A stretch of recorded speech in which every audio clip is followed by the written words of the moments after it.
Hey guys, welcome to episode 165 of Fight Chat Friday. So in today's video, we're looking at the minus 81s from the Worlds. We're going to have a look at the semi-final. Two great fighters. They have nice flashy kicks, as you can see from the intro there.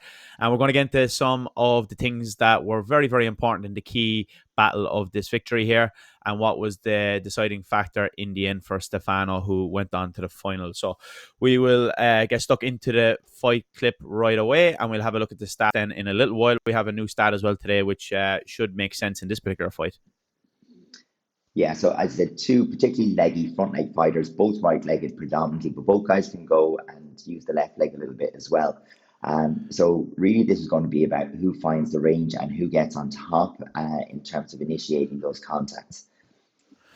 Yeah, so right off the bat, we see already Stefano squeeze into the corners, especially after going behind a little bit, which is a good strategy. It's good to be able to squeeze and rack up those early warnings, which we see will actually build up quite nice for Sean, and on the flip side for Stefano, which is good for him. But so far, we see just that little bit of a clear score from Sean is leading the way for him.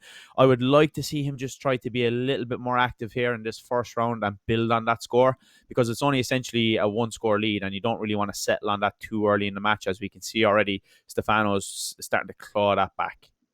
Very, very composed stuff from Sean, though, so far in terms of you say he's minding his own business and minding his own space, really, and letting Stefano enter into his range. So he's relying on his ability to judge Stefano's movement to be on the right range. Like, he's not creating the distance by moving towards Stefano. And this maybe is a little bit of a tell in terms of like the mixed background that Sean has between his WKF karate and his ITF Taekwondo. But as the round goes on, we start to see Stefano, especially with those just empty carries, just carrying the leg forwards, taking a little bit more control of the space and creating a little bit more variation, landing closer, and being able to mix the shots that he puts in there for his follow-on.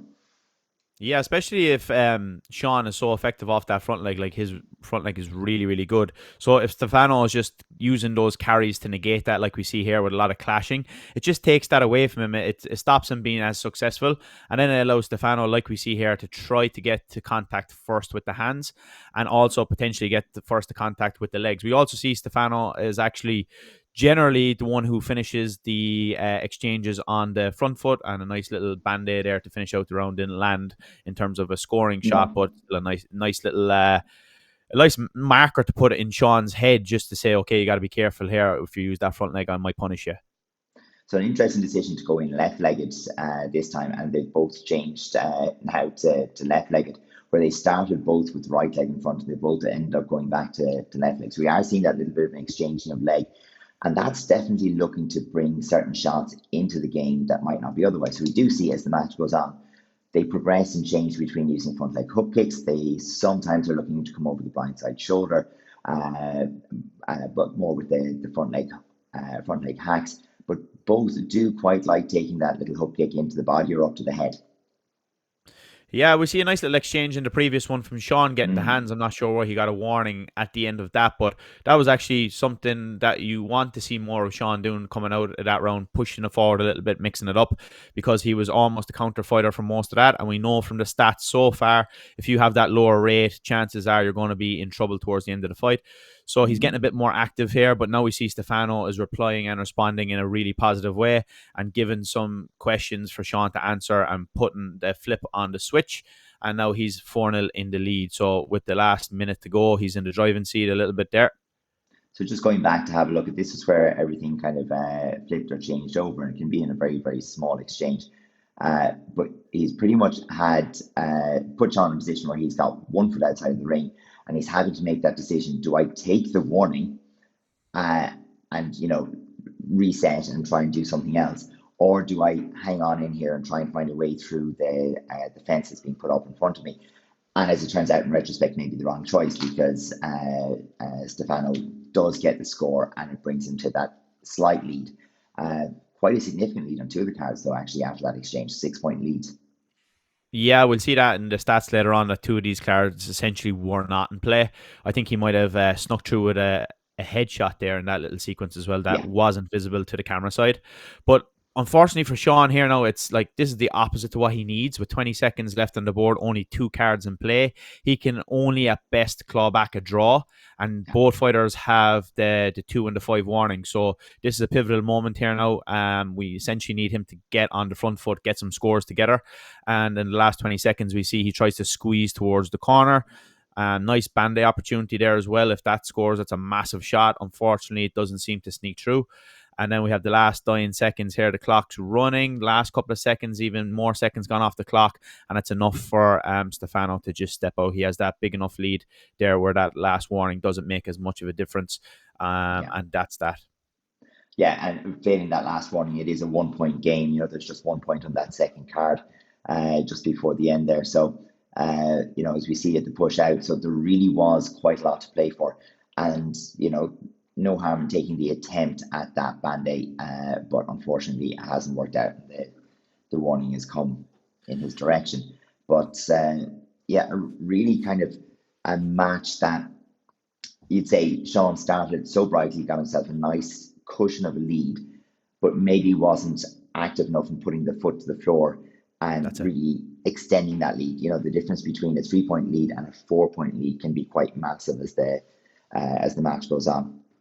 Yeah, even if it's just like it could be a 4-0 lead, but you might be only ahead by one scoring shot, Yeah, so it's not as comfortable as you think. And like for, I would say, 3 quarters of that fight, Sean seemed to be in the driving seat for the most of it, nice and comfortable. And then that's all it takes, just for you to put the pedal to the metal, as they say, and try to drive it on the last minute or so. And that was the difference for Stefano. And as well, that luxury of having his warnings to use at the end of the fight, where Sean kind of gave a couple away early on, which kind of puts you in a more difficult position as well when it gets down to the nitty gritty in the last maybe 30, 45 seconds. yeah. And that exchange where Stefano came back into the match, that's one of those momentum shifts that we talk about all the time, where it's so important because it puts psychological pressure on you to make the right decisions under those pressure situations, and it really does test. So you can say it's fortunate, it's unfortunate, whatever way you want to think about it yourself. But when Stefano realized that he had an opportunity to kind of crank up the pressure for a few seconds, he did that. It got him a slight lead. On the scorecards, it went to 4-0 on the scorecards, but it was a very slight lead on two of those cards. And the time remaining in the match really put the pressure onto Sean to be able to, build that back up, really push for that single score that would have gotten back into the match.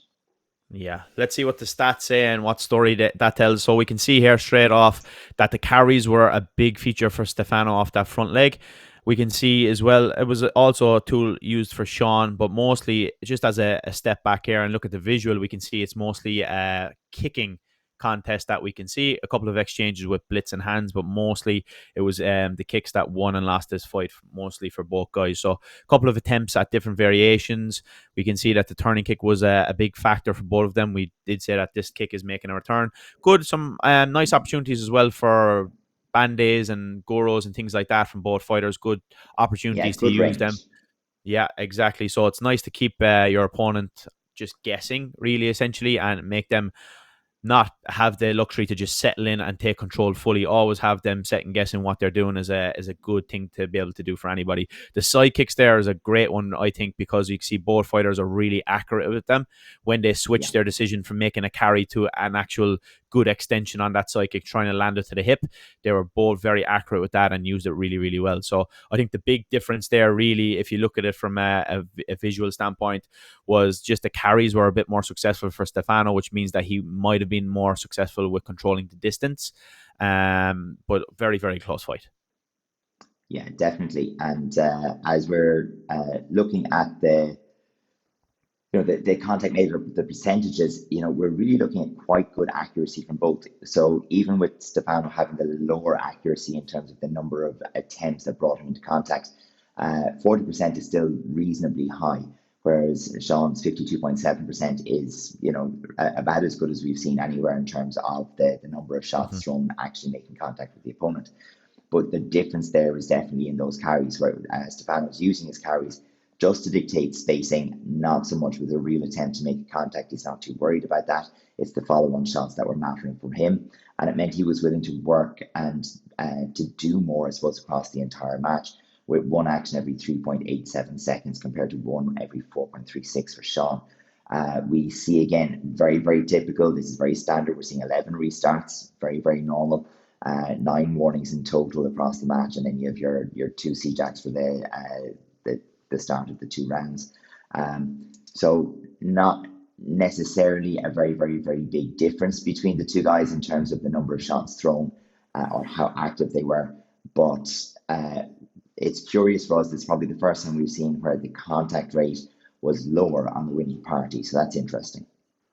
Yeah, but we see, I think, again, just because you're not making contact, you can still get some value from your work rate. And we can see that that was definitely the case for Stefano. I feel his work rate there of one action every 3.87. A little bit of an error on the previous slide as well, if you noticed Nah, that on our last one, but nothing too major.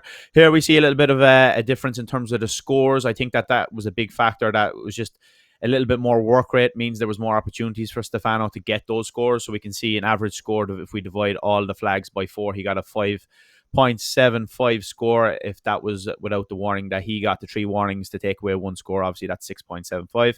And on the flip side, we see a score of 2, which is quite low from Sean. So you want that a little bit higher just to put yourself in a better position. yeah, Obviously, the conceded, that makes sense for itself. We don't need too much explanation there, and the safety margin. So essentially, there was a 1 headshot in the difference if you take away that difference of the warnings as well. So different techniques used by the fighters, 7 on each side, and this is a new little stat or metric that we have here.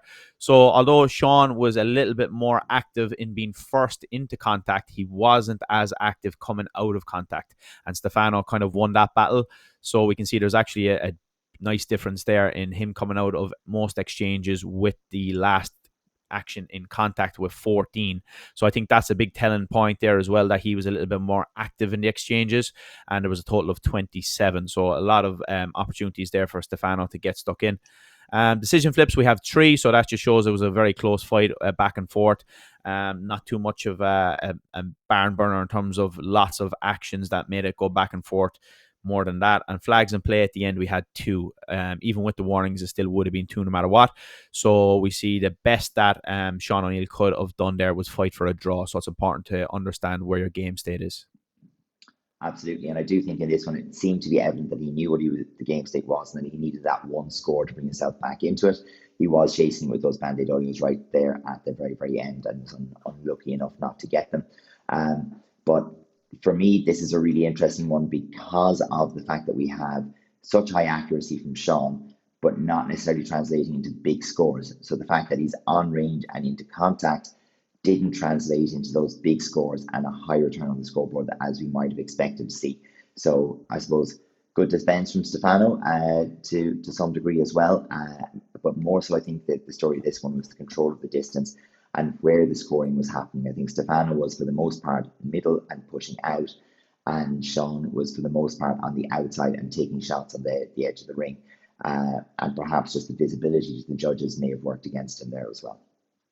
Yeah, absolutely. So I think that's a big factor at the start as well. In first round, Sean was a little bit more comfortable, as you said, and if he was just a little bit more active and pushed it on a little bit, I think he could have had a different situation there coming towards the end of that fight. But hats off to both fighters, great fight. 2 high level guys who've been thereabouts now for the last while. So congratulations to them on a good fight. Absolutely. So, folks, again, as always, if you have a fight you want us to cover or a match that you think we need to dig into the stats of, let us know in the comments and we will tackle that in the coming weeks. Looking forward to tackling again a few more of these out of the World Championships. It's been an absolute goldmine of information for us because of the scoring and the stats being visible on screen. We've been able to do an awful lot more work with them. So long may that continue. We'll see you next week. See you in the next one.